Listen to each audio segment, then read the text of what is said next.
Hujambo kwa mara nyingine tena mtazamaji wa Zone Media, nikukaribishe uweze kufahamu yote ambayo yanajiri huko katika uga wa kimataifa siku hii ya leo.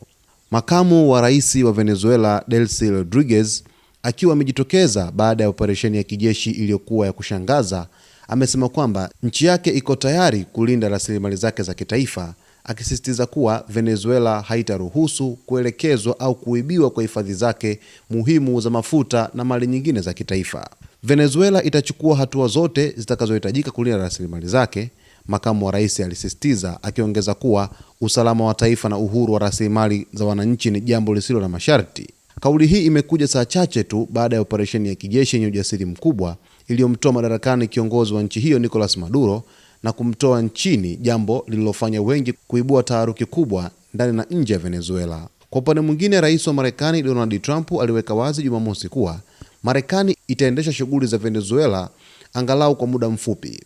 Trump alisema kuwa nchi yake itachukua hifadhi kubwa za mafuta za Venezuela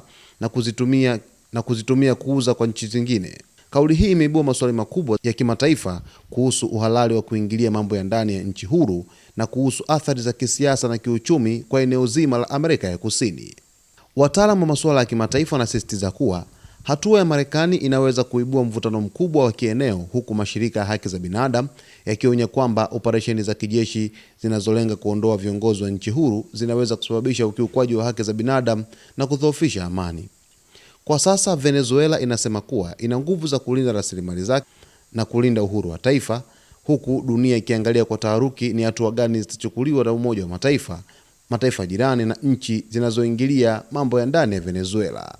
Mtazamaji, kwa hivi sasa makamu huyo wa rais wa Venezuela Delcy Rodriguez amejitokeza hadharani na kutoa hotuba kwamba taifa lake liko imara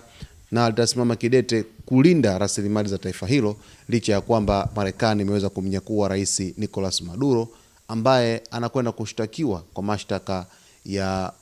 magenge ya dawa za kulevya nchini Marekani.